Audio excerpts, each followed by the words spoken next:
Hi everyone, कैसे हो आप लोग। बच्चा पार्टीज, मैंने ना वो आईसीएआई मॉड्यूल का जो डिटेल्ड एनालिसिस किया था ना, उसका पीडीएफ का आप लोग सब लोग बहुत तारीफ किए हैं। आप लोग ने बोला सर क्या ढासू पीडीएफ बना है, एकदम फाड़ू, मजा आ गया यार sir, very useful. Income tax का भी बनाया, जीएसटी का भी बनाया, बराबर ना। अभी है ना, मैं ऐसा एक और पीडीएफ बनाया। अब ये वाले पीडीएफ में तो ना आपको और ज़्यादा मज़ा आएगा। अब ये किसका पीडीएफ है पता है?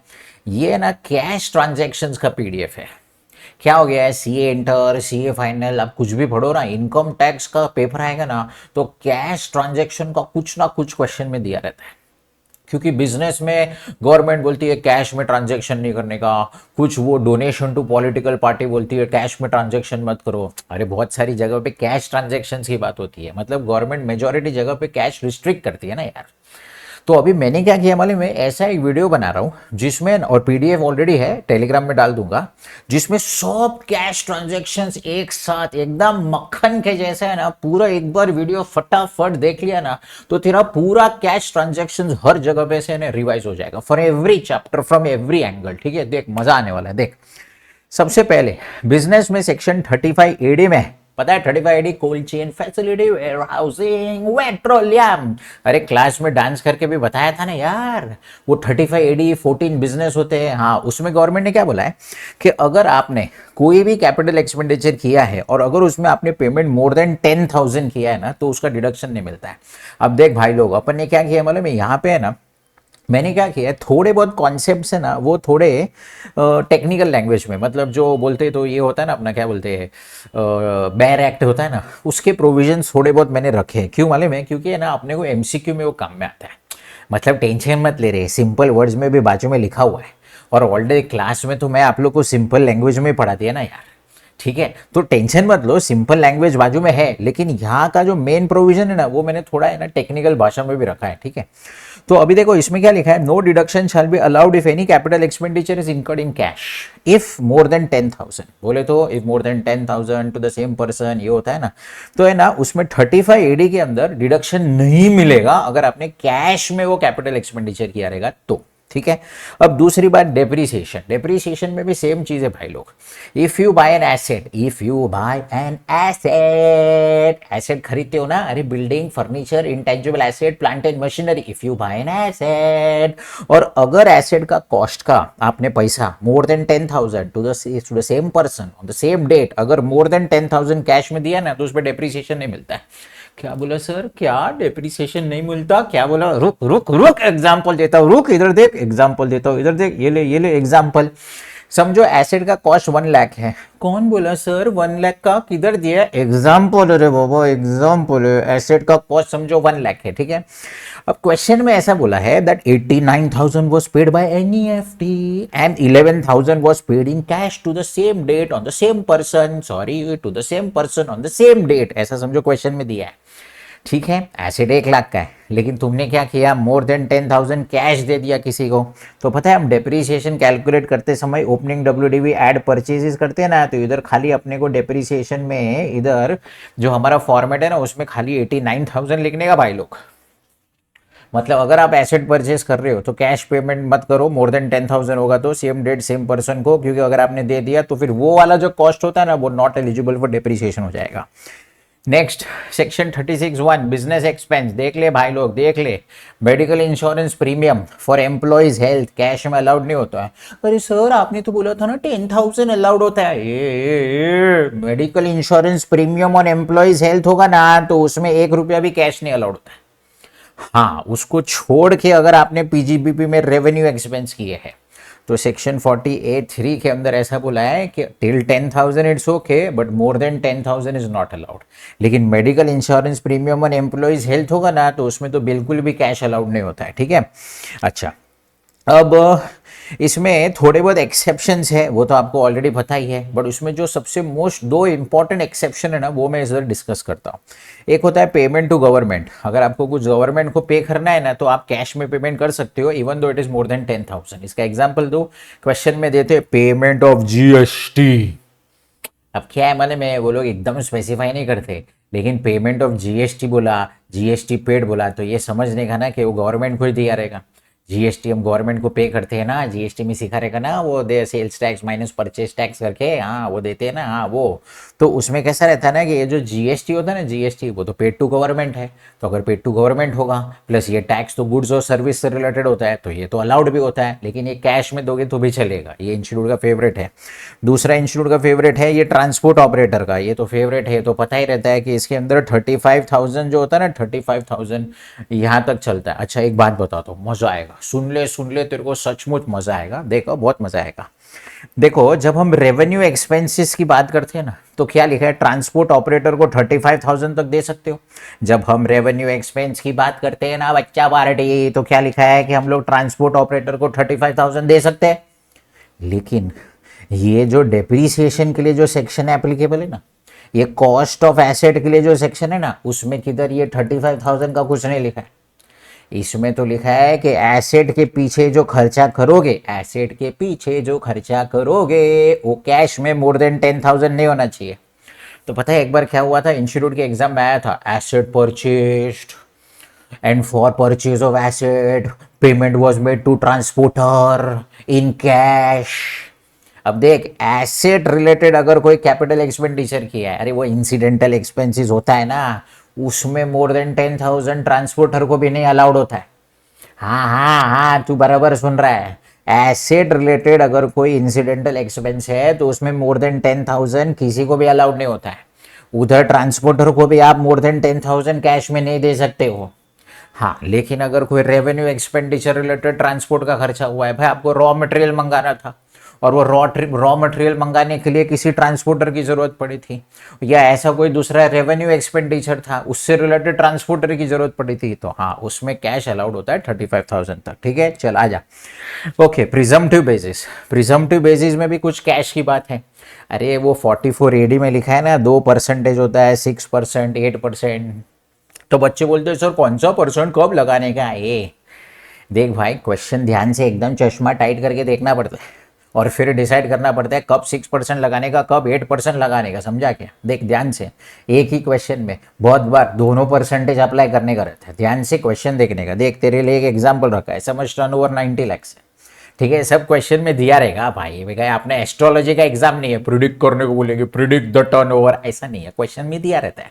हाँ कभी कभी अज्यूम करने का रहता है, लेकिन पूरा क्वेश्चन पेपर ही थोड़ी अज्यूम करने करेगा भाई, क्वेश्चन में इट वुड बी गिवन। तो समझो टर्नओवर दिया 90 लाख, क्वेश्चन में बोला amount received by banking channels was 75 lakhs but amount received by cash was 15 lakh, समझ ऐसा दिया। तो पता है ये जो आपको अमाउंट रिसीव्ड इन कैश वैश होता है ना, इसके लिए 8% लगाने का रहता है, और ये जो अपने को बैंकिंग चैनल से पैसा मिला ना उसके लिए 6% लगाने का रहता है। अरे कितने सारे सम सॉल्व कर दिए इसके, मॉड्यूल के किए, खुद के मैंने सम बना के दिए, टेस्ट सीरीज में पूछा, देखो जाके पढ़ो एक बार। अच्छा फिर उसके बाद एक 43CA, ये 43CA है ना, ये PGBP का सेक्शन है, हाँ बिजनेस का सेक्शन है। लेकिन क्या है मालूम है, ये जो सेक्शन है ना वो सेम एज 50C है। तो अभी मैं क्या कर रहा हूँ, नीचे जाके ना आपको 50C का है ना, अभी नीचे PDF में वो सिखाने वाला हूँ, तो उसमें सेम PGBP ये दोनों साथ में कवर हो जाएगा, क्योंकि 50C क्या है ना ज़्यादा फेमस है। 50C नहीं मालूम है, 50C नहीं मालूम, अरे capital gain, no land building house, asset sold, selling price, stamp duty value, ये सब होता है ना 50C के अंदर। हाँ वही सेम चीज़, ऐसा ही कुछ इधर भी लिखा हुआ है। अब दो बार क्यों पढ़ाऊँ, ये फेमस है ना यार, इधर पढ़ाऊंगा अभी नीचे जाके, तो साथ साथ में ये भी उसके साथ रिवाइज हो जाएगा, सेम सेक्शन है। ठीक है चल, टैक्स ऑडिट में भी कैश की बात है। टैक्स ऑडिट बिजनेसमैन को कब होता है, when the audit turnover of the businessman is more then 1 crore. अरे मोर देन 1 करोड़ होता है ना बिजनेसमैन का अगर टर्नओवर, तो ऑडिट करवाना पड़ता है। अरे चार्टर्ड अकाउंटेंट के पास जाना पड़ता है ना यार, ऑडिट करवाने के लिए फीस वीस देना पड़ता है, ये सुना। अभी देखो कानून में क्या लिखा है मालूम है, क्या आपका टर्नओवर 1 करोड़ क्रॉस हो गया, लेकिन फिर भी आप अपनी ऑडिट फीस बचा सकते हो। क्या सर, टर्नओवर क्रॉस हो गया फिर भी ऑडिट फीस बचा सकते हैं? कैसे बचा सकते हैं सर? अरे कंडीशन सेटिस्फाई करोगे ना, तो गवर्नमेंट बोल रही है 10 करोड़ तक ऑडिट नहीं होगा, जाओ। लेकिन कंडीशन सेटिस्फाई करोगे तो, हाँ नॉर्मली क्या होता है, 1 करोड़ जैसे टर्नओवर क्रॉस हो गया, ऑडिट स्टार्ट, चार्टर्ड के पास जाओ, खर्चा करो, फीस दो। लेकिन अगर आप कंडीशन सेटिस्फाई करोगे, कंडीशन है हाँ, कंडीशन है, कंडीशन सेटिस्फाई करोगे तो 10 करोड़ तक भी ऑडिट करवाने का जरूरत नहीं पड़ेगा, ऐसा सिखाया है क्लास में, ये अभी रिवीजन चल रहा है। क्या कंडीशन है सर? कंडीशन ये है, aggregate cash received during the year should be 5% और less than 5% of the total receipt. And शादीशुदा कंडीशन है, डुअल कंडीशन है, डुअल कंडीशन, दोनों कंडीशन साथ में जोड़ी में सेटिस्फाई होना चाहिए। दूसरा कंडीशन कौन सा है? Aggregate cash payments during the year is 5% और less than 5% of the total payments. Yes और नो? तो अगर आपने ये वाली डुअल कंडीशन सेटिस्फाई कर दी, dual dual dual dual dual dual, अगर ये कंडीशन सेटिस्फाई कर दी तो आपको 10 करोड़ तक ऑडिट करवाने की जरूरत नहीं है, ठीक है। लेकिन ये सब जो मैंने आपको अभी तक बोला ना, ये खाली बिजनेसमैन माटे छे, बिजनेसमैन के लिए बोला, नॉट फॉर प्रोफेशनल्स। प्रोफेशनल्स में तो क्या रूल होता है? All those who are professionals, the gross receipt is more than 50 lakh तो आपको ऑडिट करवाना पड़ेगा।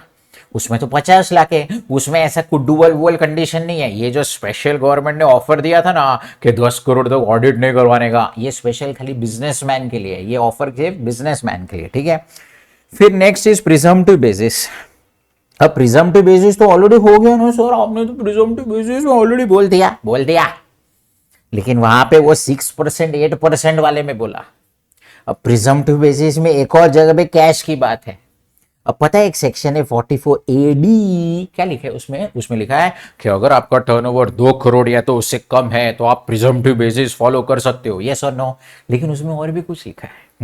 उसमें क्या लिखा है कि अगर आपका टर्नओवर 2 करोड़ क्रॉस हो गया बट टर्नओवर 2 करोड़ से 3 करोड़ के बीच में है तो इसमें भी प्रिजम्पटिव बेसिस ले सकते हो। क्या बात कर रहे हो सर? इसके अंदर भी प्रिजम्पटिव बेसिस ले सकते हो, 2 करोड़ क्रॉस हो गया तो भी ले सकते हो। हाँ तो, लेकिन यहां पे आपको एक कंडीशन सेटिस्फाई करनी पड़ेगी।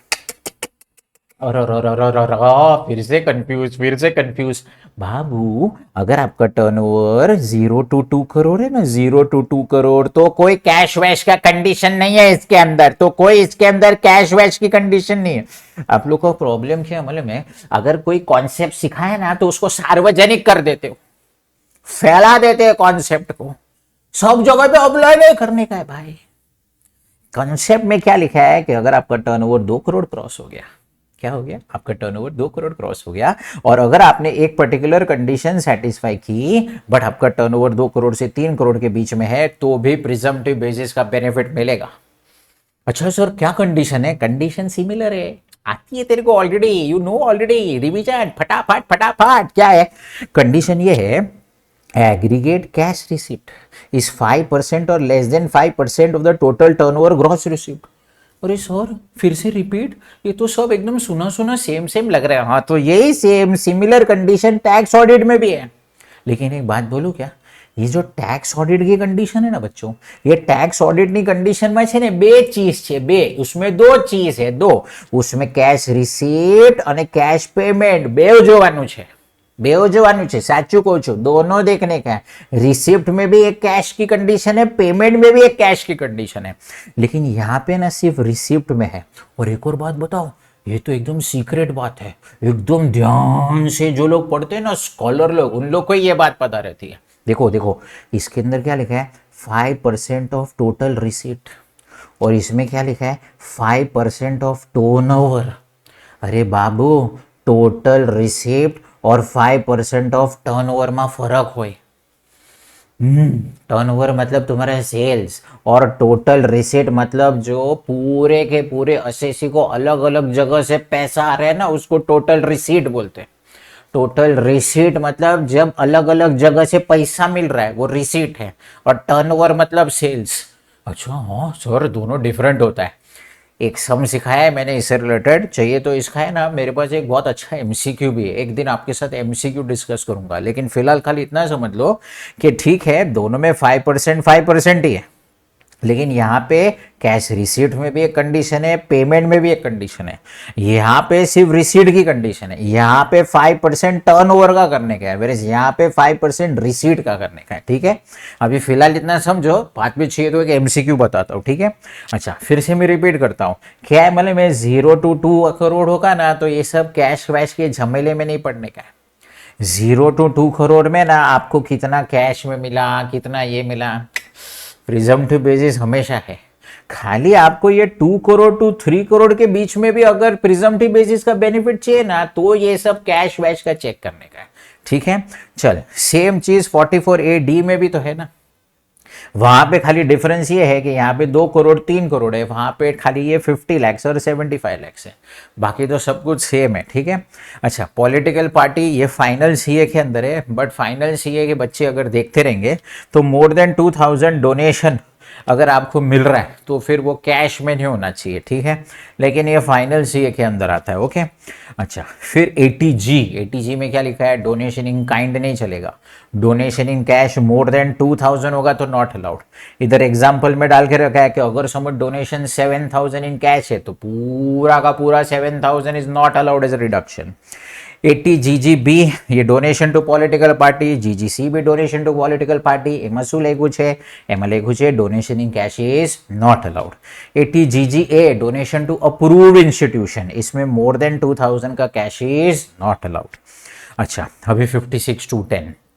अब यार ये तो यार इंस्टीट्यूट का फेवरेट है यार, मतलब इंस्टीट्यूट को ये वाला कॉन्सेप्ट इंटर फाइनल दोनों में पूछने को मजा आता है, ठीक है। इधर मैं डिटेल में नहीं सिखा रहा हूँ यार, क्योंकि ये तो मेन वीडियो आपको क्या है, अलग अलग चैप्टर में किधर कैश की बातें हैं ना वो बताने के लिए है। बट क्या लिखा है इसके अंदर पता है, वो purchase of property at a low price होता है, और होता है ना यार, purchase of land building house at a low price, seller के पॉइंट ऑफ व्यू से कैपिटल गेन, लेकिन बायर के पॉइंट ऑफ व्यू से वो 56 to 10 का इफेक्ट होता है ना, उसमें कैश की बात किधर है पता है। क्वेश्चन में ना 2 बार स्टैम्प ड्यूटी वैल्यू दिया रहता है, एक stamp duty value on the date of agreement, आज stamp duty value on the date of agreement, और एक stamp duty value on the date of registration. तो फिर कौन सा स्टैम्प ड्यूटी वैल्यू लेने का सर, अरे stamp duty value on the date of agreement लेने का, लेकिन कंडीशन क्या है कि on the date of agreement at least some consideration should be received by non cash methods, bank account पे चेक, आरटीजीएस, एनईएफटी, वहां से पैसा मिल जाना चाहिए। मतलब क्या है, अगर आप ऐसा बोलोगे ना कि मेरे को पूरा का पूरा पैसा कैश में मिला था, वो फिर नहीं चलता है। अगर फिर वैसा हो गया ना तो फिर आपको stamp duty value on the date of registration लेना पड़ेगा, ठीक है। तो ये 56 to 10 के अंदर भी है ना, 56 to 10 के अंदर वो सब हम 10% डिफरेंस ये सब चेक करते हैं ना, ठीक है, वहां पे इतना कुछ नहीं है। बट ये स्टैम्प ड्यूटी वैल्यू की बात करती है ना, वहां पे ना कैश इंपॉर्टेंट हो जाता है, ओके। फिर से 56 to 10 में लिखा है कि अगर आपको मनी मिला है गिफ्ट में तो मोर देन 50,000 होगा तो फुल्ली टैक्सेबल हो जाएगा, लेकिन ये तो more than 50,000 friends, office colleagues, neighbours ये सब से मिला तो की बात है ना। अगर आपको इनहेरिटेंस, मैरिज, किसी की death, relatives, local authority, charitable institution, इन लोग से तो कितना भी पैसा मिले उस पर तो कोई टैक्स है ही नहीं। हाँ, उसको छोड़ के किधर से मिलेगा तो एग्रीगेट करना पड़ता है, पूरे साल का अलग अलग लोगों से मिला, अगर वो मोर देन 50 है तो फुल्ली टैक्सेबल, ठीक है। फिर एक अनएक्सप्लेन्ड मनी, अब ये ना सीए इंटर में थोड़ा ये लोग कम पूछते हैं, लेकिन अभी आने का चांसेस है क्योंकि इंस्टीट्यूट ने अपना क्वेश्चन पेपर पूछने का लेवल बढ़ा दिया है। अनएक्सप्लेन्ड मनी मतलब क्या कि किसी के घर पे छापा मारा, अरे छापा मारा, रेड मारा, अजय देवगन का red picture, special 26, Akshay Kumar, ये सब देखा रहेगा ना, थोड़ा बहुत नहीं देखा है तो ये सब पिक्चर देखने का, सच बता रहा हूं। अभी मई वाले मत देखो भाई, तुम लोग सिर्फ काम धंधा छोड़ के पिक्चर देखने को मत जाओ, सितंबर जनवरी वाले थोड़ा अफोर्ड कर सकते हैं। तो क्या है मतलब मैं अनएक्सप्लेन्ड मनी मतलब किसी के घर पे छापा मारा और छत से बहुत सारा रुपया मिला, गवर्नमेंट पूछे ये रुपया किसका है, तो तुम बोल रहे हो भूली गयो, गवर्नमेंट बोलती है भूली गयो है, क्या भूली क्यों, ऐसा कैसे भूल गया, इतना सारा पैसा तुमसे मिला, ये किसका पैसा है, अनएक्सप्लेन्ड मनी, अनएक्सप्लेन्ड कैश आपसे मिला ना तो 60% टैक्स होता है, ठीक है। उसमें 60% tax, 25% surcharge, 4% health and education cess, ऐसा बहुत बड़ा टैक्स लगता है उसके अंदर। अच्छा, रिटर्न फाइलिंग के अंदर क्या लिखा है मालूम है कि अगर किसी ने अपने करंट अकाउंट में 1 करोड़ से ज्यादा डिपॉजिट किया है तो ऐसे इंसान को रिटर्न फाइल करना कंपलसरी है। इनकम विनकम नहीं देखने का, करंट अकाउंट में 1 करोड़ से ज्यादा डिपॉजिट हुआ तो डिपॉजिट तो कैश ही हुआ रहेगा ना, तो वो डिपॉजिट हुआ तो गवर्नमेंट बोलती है more than 1 crore is deposited, तो फिर आपको क्या करने का कि भाई रिटर्न फाइल करने का। मोर देन 50 लाख हुआ तो भी आपको रिटर्न फाइल करने का, ठीक है। अच्छा, अभी ये सेक्शन 50C, ठीक है, ये जो मैं स्टार्टिंग में बोल रहा था ना, ये क्या है मतलब मैं सेक्शन 50C के अंदर है ना कि सेम चीज़ है कि सेलिंग प्राइस और stamp duty value whichever is higher लेते हैं हम लोग कैपिटल गेन, ये कैपिटल गेन का चैप्टर है, कैपिटल गेन, ठीक है। अभी इसमें भी क्या होता है ना, 2 स्टैम्प ड्यूटी वैल्यू रहता है ना सर, ये तो आपने ऑलरेडी बोला, हाँ, लेकिन वो मैंने 56 to 10 में बोला, ठीक है। तो सेम कॉन्सेप्ट है ये 56 to 10 का, सेम कॉन्सेप्ट है कि अगर आपको आपने कोई कैपिटल एसेट बेचा है, कैपिटल गेन कैलकुलेट करना है, स्टैम्प ड्यूटी वैल्यू क्वेश्चन में दो देख ही रखी है, stamp duty value on the date of agreement and stamp duty value on the date of registration. तो પછી કઈ સ્ટેમ્પ ડ્યુટી वैल्यू લેવાની, तो you have to take the stamp duty value on the date of agreement. लेकिन वही same चीज़ है कि भाई सब at least some consideration should be received by bank, blah blah blah blah blah. अगर पैसा पूरा कैश में रहेगा तो फिर stamp duty value on the date of registration, ठीक है। सेम कॉन्सेप्ट बिजनेसमैन को भी अप्लाई होता है कि देखो क्या होता है ना, आज समझो फॉर एग्जांपल मैं प्रोफेसर हूँ, तो मेरे लिए तो लैंड बिल्डिंग हाउस एक कैपिटल एसेट होता है, लेकिन जो बिल्डर्स होते हैं, जो कंस्ट्रक्शन कंपनीज होती है बच्चों, उसके लिए तो land building house stock in trade होता है ना, तो उसको भी सेम कॉन्सेप्ट होता है, selling price, stamp duty value whichever is higher, 2 stamp duty value है, देखो stamp duty value on the date of agreement, registration, બધું सेम, ठीक है। अच्छा, सेक्शन 17 इनकम फ्रॉम सैलरीज में लिखा है कि भाई अगर अपने को बॉस से कैश गिफ्ट मिली है, जो ने बेटा प्लीज थोड़ा जाग लो, प्लीज थोड़ा जागो, इफ अगर अपने को कैश में गिफ्ट मिली है, इफ बॉस से अपने को गिफ्ट मिली है कैश में, एम्प्लॉई को मिला है गिफ्ट फ्रॉम एम्प्लॉयर, तो फिर वो फुल्ली टैक्सेबल हो जाता है, ठीक है। ओके, फिर मेडिकल इंश्योरेंस प्रीमियम या मेडिकल एक्सपेंडिचर, वो जो 60+ वालों के लिए करते हैं वो, और मेडिकल इंश्योरेंस प्रीमियम ये कैश में नहीं चलता। और एक बात बताओ, क्या जिधर भी बोला ना कैश नहीं चलता है, उधर बेरर चेक भी नहीं चलता है, जिधर भी बोला है ना कैश नहीं चलता है, उधर वो क्रॉस चेक भी नहीं चलता है, ठीक है। Cash, bearer cheque, cross cheque, ये सब चीजें नहीं चलती है। Okay fine. 80 JJAA का हम लोग कैसे के याद रखते हैं, झूमो झूमो आदमी आया, झूमो झूमो आदमी आया, ठीक है, ऐसे याद रखा था ना अपन ने। अरे न्यू एम्प्लॉय, झूमो झूमो नए आदमी आए थे, तो उसमें भी ऐसा लिखा है कि अगर आपने अपने एम्प्लॉय को जो पगार दिया है, लेकिन ये लोग इस लैंग्वेज में उसको पगार नहीं बोलते, एमोल्यूमेंट्स बोलते, एमोल्यूमेंट्स, तो वो जो पैसा दिया है वो भी अगर कैश में रहेगा फिर उसको डिडक्शन के लिए काउंट नहीं किया जाएगा। ये सब बोला है ऑलरेडी, ये सब चीज़ बोला है। आप ऐसी वाली नज़रों से मेरे को देख रहे हो ना जैसे कि ये सब चीज़ पहली बार पढ़ रहे हो आप लोग, अरे ये सब ऑलरेडी क्लास में पढ़ा है यार, लेकिन सब कैश ट्रांजेक्शन एक साथ फटाफट तेरे को रिवाइज करवा के दे रहा हूँ। ओके, फिर से फाइनल सीए के लिए है कि अगर फाइनल सीए का स्टूडेंट देख रहा है, भाई चैरिटेबल ट्रस्ट वाले लोग होते हैं उनको भी 40A3 एप्लीकेबल होता है, उनको भी ध्यान रखने का रहता है कि जब वो मोर देन 10,000 का पैसा पे करेंगे तो उनको भी कैश में पे करने का, ठीक है। लेकिन ये फाइनल सीए के अंदर है। Okay, oh, one of the most important 194N, note, N for note. अरे बैंक में से कैश विड्रॉ कर रहे हो तो बैंक टीडीएस काट देती है ना, हाँ, ये 194N बहुत इंपॉर्टेंट है। क्या लिखा है 194N में कि भाई आपको है ना गंदी आदत है, कौन सी वाली गंदी आदत है, अरे बैंक में से कैश विड्रॉ कर रहे हो, अरे UPI, NEFT, RTGS, banking channel, internet banking, आजकल इतना सब अवेलेबल है, काय को तुम लोग को कैश विड्रॉ करने का है। गवर्नमेंट को लगता है तो गवर्नमेंट बोलती है ठीक है, तुम्हारा पैसा है ना, तुम्हारी मर्जी है ना, दादागिरी मार रहे हो ना, जाओ बैंक में से विड्रॉ करो। हमने बैंक के मैनेजर को बोल दिया है कि भाई ये बंदा बहुत ज्यादा पैसा विड्रॉ करेगा ना, इसका टीडीएस काट देने का। हाँ, लेकिन बहुत ज्यादा विड्रॉ करेंगे तो टीडीएस काटते हैं। कितना सर, बहुत ज्यादा मतलब कितना, अगर मोर देन 1 करोड़ अगर विड्रॉ किया ना आपने कैश में तो 2% टीडीएस है। हाँ, लेकिन समझो आपने विड्रॉ किया 1 करोड़ 1 लाख, 1 करोड़ 1 लाख, 1 करोड़ 1 लाख, तो टीडीएस सिर्फ ओवर एंड अबव 1 करोड़ बोले तो सिर्फ 1 लाख पे है। विड्रॉ किया 1 करोड़ 1 लाख, 1 करोड़ 1 लाख, 1 करोड़ 1 लाख, तो टीडीएस सिर्फ 1 लाख पे है। किस पे है टीडीएस? सिर्फ किस पे है? खाली वो 1 लाख पे है। मतलब टीडीएस में ना few of the very rare sections है, रेयर सेक्शंस जिसमें टीडीएस सिर्फ वो एक्सेस अमाउंट पे कटता है। उसमें से एक सेक्शन है 194N जिसमें सिर्फ एक्सेस अमाउंट पे कटता है, ठीक है। अच्छा, कोऑपरेटिव सोसाइटी अगर कैश विड्रॉ कर रही है, क्या बोला, कोऑपरेटिव सोसाइटी अगर कैश विड्रॉ कर रही है तो उसको 3 करोड़ की लिमिट है। उसको कितनी लिमिट है? उसको कितनी लिमिट है? उसको कितनी लिमिट है? 3 करोड़ की लिमिट है, ठीक है, लेकिन मैंने आपको क्लास में समझाया था कि थोड़े लोग हैं ना नॉटी लोग रहते हैं। सर नॉटी क्या बोल रहे हो सर? अरे नॉटी मतलब ऐसे लोग जो लोग रिटर्न फाइल नहीं करता, रिटर्न फाइल नहीं कर रहे ये लोग, रिटर्न फाइल नहीं कर रहे ये लोग, रिटर्न फाइल नहीं कर रहे और 3-3 साल से रिटर्न फाइल नहीं कर रहे। कौन से 3 साल? ये वाले 3 साल। ऐसे 3 साल का ये लोग रिटर्न फाइल नहीं कर रहे जिसका रिटर्न फाइलिंग का ड्यू डेट चला गया। गवर्नमेंट को लगता है रिटर्न फाइलिंग का ड्यू डेट चला गया पिछले 3 सालों का और अभी तक आपने ये 3 सालों का रिटर्न फाइल नहीं किया, बट कैश विड्रॉ करने के लिए आपके पास करोड़ों रुपया है। हाँ, मतलब गवर्नमेंट सोच रही है कि इसके अकाउंट में से कैश विड्रॉ हो रहा है, तो ये इंसान है कौन? इसके पास 1 करोड़ से ज्यादा पैसा आ किधर से रहा है? पिछले 3 साल का रिटर्न फाइल नहीं किया। कौन छे तू? कौन है तू? गवर्नमेंट बोलती है इधर आओ, इधर आओ, इधर इधर, बहुत ज्यादा कैश विड्रॉ कर, इधर आओ।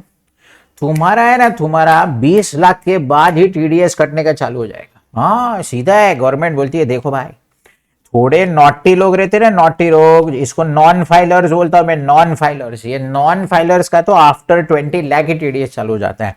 आफ्टर 20 लाख 2%, वही एक्सेस अमाउंट पे, और 1 करोड़ के बाद 5%।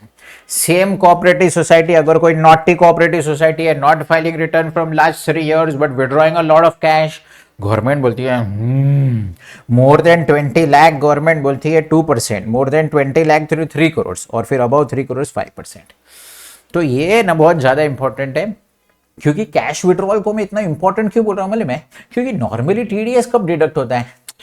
किधर से इनकम आने वाली है, प्रोफेशनल फीस आने वाला है, इनकम होने वाली है, रेंट आने वाला है, सैलरी आने वाला है, इनकम पे टीडीएस होता है ना। लेकिन ये एकमात्र ऐसा टीडीएस है जिसको तुम्हारी इनकम के साथ कोई लेना देना नहीं है, इसको तुम्हारी कैश विड्रॉ करने की गंदी आदत से लेना देना है। हाँ, इसमें किधर इनकम हुआ? अरे मेरा ही अकाउंट है, उसमें से मैं खुद ही कैश विड्रॉ कर रहा हूं, तो भी मेरा टीडीएस काटा जा रहा है। हाँ, ये थोड़ा एकदम नाटक वाला 194N, एन फॉर नाटक, या तो एन फॉर नोट, कैसे भी याद रख सकते हो।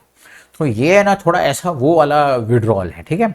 अच्छा, तो ये देखो जहां पे भी है ना इलेक्ट्रॉनिक मोड्स लिखा ना, इलेक्ट्रॉनिक मोड्स क्या है, बहुत सारी जगह पे लिखे अदर इलेक्ट्रॉनिक मोड्स, मतलब यही सब NEFT, RTGS, debit card, credit card, IMPS, Bhim, UPI, ये सब चीजें, ठीक है। चलो अभी सुनो, अभी है ना मैं आपको कुछ एकदम है ना एकदम बारीक चीज सिखाने जा रहा हूँ, एकदम मस्त। ये लास्ट चीज है बस, फिर उसके बाद खत्म। देखा, समझने की कोशिश करना, थोड़ा कॉन्सेंट्रेट करना। अभी मैं थोड़ा हल्का सा स्लो जाता हूँ, नहीं तो फिर क्या है ना, ये वाला शायद आपको थोड़ा सा है कर देगा। एकदम हल्का सा स्लो जाता हूँ। देख, जो लोग ने ऑलरेडी एक बार एग्जाम दी है ना, उसको पता होगा कि टीडीएस में ना एक सेक्शन हुआ करता था कि भाई if last year return is not filed, तो आपका टीडीएस एक हायर रेट पे कटेगा। और सेम टीसीएस में भी था कि आपके लिए टीसीएस का रेट हायर हो जाएगा। ये जिसने ऑलरेडी एक बार एग्जाम दी है ना, उसको मालूम होगा कि भाई टीडीएस टीसीएस में ऐसा एक कॉन्सेप्ट था that if you have not file your return of the last year, जिसका रिटर्न फाइलिंग ड्यू डेट चला गया है, तो आपका टीडीएस का रेट हायर हो जाता है, थोड़ा बड़ा रेट लगता है, सेम टीसीएस, ठीक है। इसमें ना लास्ट ईयर रिटर्न का एक कॉन्सेप्ट था। हालांकि ये जो सेक्शन है वो निकाल दिया है इंस्टीट्यूट ने मतलब गवर्नमेंट ने, तो अब ये वाला सेक्शन एप्लीकेबल नहीं है, ठीक है। तो ये वाला सेक्शन एप्लीकेबल नहीं है, लेकिन ध्यान से सुन ले, ये वाला जो कॉन्सेप्ट है ना, जिसमें ऐसा लिखा था ना कि अगर आपने लास्ट ईयर का रिटर्न फाइल नहीं किया है, तो वाला कॉन्सेप्ट टीडीएस टीसीएस में से तो निकाल दिया। वो वाला कॉन्सेप्ट टीडीएस टीसीएस के तो बाकी सब सेक्शंस में से निकाल दिया है, लेकिन ये जो 194N है ना, एन, उसमें अभी तक ये वाला कॉन्सेप्ट निकाला नहीं है। फिर से रिपीट करता हूँ, और जानबूझ के इसमें थोड़ा सा स्लो जा रहा हूँ, फिर से रिपीट करता हूँ। हम लोग क्या है पता है, किसका कितना % टीडीएस काटेंगे। तो समझो एक बैंक मैनेजर है, किसी ने कैश विड्रॉ किया है, उसको टीडीएस काटने का गवर्नमेंट ने बोला है, तो बैंक मैनेजर क्या करेगा, पिछले 3 सालों का रिटर्न फाइल किया है कि नहीं किया है, वो उसके पास एक अंडरटेकिंग लेगा, उसके पास से प्रूफ मांगेगा, बराबर ना। 194N में ये देखना पड़ता है ना कि पिछले 3 सालों का रिटर्न फाइल किया है कि नहीं किया है। यही सेम कॉन्सेप्ट पहले दूसरे सेक्शंस में भी था, लेकिन दूसरे सभी सेक्शंस का वो कॉन्सेप्ट है ना अभी निकाल दिया है। लेकिन 194N में से अभी तक नहीं निकाला है। इंस्टीट्यूट क्या कर सकती है पता है, आपको जानबूझ के ना ऐसा कंफ्यूज कर सकती है कि देखो ये पर्टिकुलर ईयर का तो रिटर्न फाइल नहीं किया था, तो अब उसका टीडीएस का रेट क्या होगा। तो देखो जिन्होंने ऑलरेडी एग्जाम दे दिए ना, 194N को छोड़ के तो वो सब पुराने कॉन्सेप्ट निकल गए, अब ये सब नहीं एप्लीकेबल है। बट 194N में से ना अभी तक वो निकला नहीं है, इसलिए उसमें अभी भी पिछले साल का वो 3 साल का रिटर्न फाइल किया है कि नहीं किया है वो इम्पॉर्टेंट होता है, ठीक है। चलिए, तो ये मैंने सोचा कि आप लोग के लिए ना पूरा कैश का अलग अलग ट्रांजेक्शन्स, और ऑफ कोर्स पीडीएफ तो टेलीग्राम पे डाल ही देने वाला हूँ, लेकिन इससे क्या होगा ना, आपको है ना फटाफट फटाफट रिवाइज करना होगा कि सर सब कैश के ट्रांजैक्शंस फटाफट रिवाइज करवा दो ना, तो एक ही वीडियो में ना फटाक से हो जाता है, ठीक है। अब 1.5x में देखो, 2 में देखो, ठीक है, जो भी स्पीड में देखना है देखो, बट सभी वीडियोस का मैक्सिमम बेनिफिट उठाओ, ठीक है। तो ये वाला भी पीडीएफ डाल देता हूँ, मेजॉरिटी फ्रेंड्स के साथ शेयर करो। और इसमें क्या है ना, किसी स्टूडेंट ने मेरे से पढ़ा है कि नहीं पढ़ा है उससे कोई फर्क ही नहीं पड़ता है, क्योंकि यार सब कुछ सिंपल लैंग्वेज में भी डाल दिया है, सेक्शन नंबर भी डाल दिया है, तो रिस्पेक्टिव नोटबुक, रिस्पेक्टिव सेक्शन आपने सब जगह पे पढ़ा ही रहेगा, तो ये कोई भी इसका बेनिफिट उठा सकता है, ठीक है। No if no but, only but. All the best, bye bye बच्चा वारडेज।